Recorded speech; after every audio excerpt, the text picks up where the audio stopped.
Christopher Wallace, aka Biggie Smalls, was born in Brooklyn, New York, May 21, 1972.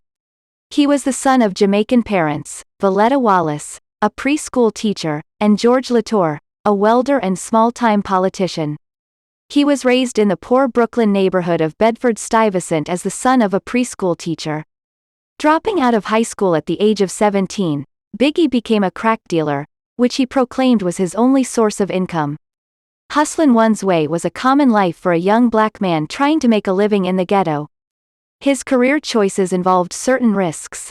However, a trip to North Carolina for a routine drug exchange ended being the soon-to-be MC a 9-month stay behind bars. Once released, Biggie borrowed a friend's 4-track tape recorder and laid down some hip-hop tracks in a basement. The tapes were then passed around and played at local radio station in New York. Not extremely attractive, Wallace named himself Biggie, for his weight. Biggie was a black man who was overweight, extremely dark-skinned, and had a crook in his eye, yet he was a charmer. A young impresario and sometime producer by the name of Sean Combs heard Biggie's early tapes. Impressed, Puffy went to sign Biggie to his new label, Bad Boy Records. Puffy and Biggie worked on the artist's first album, and the Notorious B.I.G. was born. Biggie was first heard on a remix of a Mary J. Blige song and a track on the Who's the Man? 1991 soundtrack. After these successes, the album worked on earlier went through its final touches and was released in 1994, titled, Ready to Die. The record was certified platinum quickly, and the Notorious B.I.G. was named MC of the Year at the 1995 Billboard Music Awards. After the quick success of the album, Biggie went back to get his friends, some who didn't even rhyme.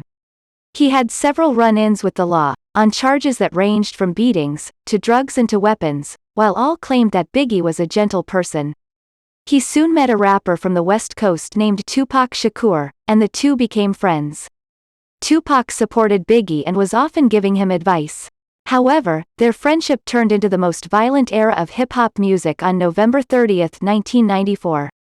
While Biggie and Puffy were at a recording session at Quad Recording Studios in Manhattan, Tupac went there to record with another rapper for his third studio album, Me Against the World, at the same time, but in the lobby, Tupac was held at gunpoint and robbed of $40,000 worth of jewelry.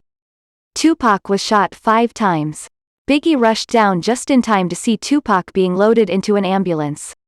Extending a middle finger, Pac blamed Biggie for the shooting and said that Biggie knew about it and failed to warn him. This sparked the East Coast, West Coast rivalry. Tupac later recovered from his injuries. During this encounter, Biggie admitted that he was scared for his life.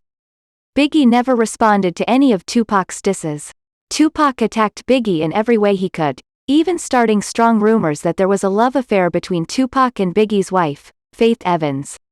Later, the entire country became divided into 2 groups, the West Side and the East Side, which became Death Row Records versus Bad Boy Records, Marion, Suge Knight versus Puff Daddy, and Tupac versus Biggie. The two of them finally met again late in 1995, and Tupac secretly said to Biggie, "I'm just trying to sell some records." Unfortunately, it became very real when on September 7, 1996, Tupac was shot 4 times in a drive-by shooting off the Las Vegas Strip after he left a fight he was involved in inside of the MGM Grand Hotel after a Mike Tyson boxing match. He died 6 days later on September 13, 1996 as a result of those gunshot wounds at the age of 25. The case is still unsolved. Biggie was scared for his life, but he wanted to put an end to the rivalry between the 2 coasts. Biggie went to the West Coast for several events, to support for his next release album, Life After Death, but also to make a statement that the rivalry was over. On March 7, 1997, he attended the Soul Train Music Awards and went to the after-party hosted by Vibe magazine and Quest Records on March 8. On March 9, Biggie was sitting in an SUV on the street when he was shot multiple times by an unknown assailant. He died almost instantly. Hip-hop faced its greatest tragedy when both Tupac Shakur and the Notorious B.I.G. were killed.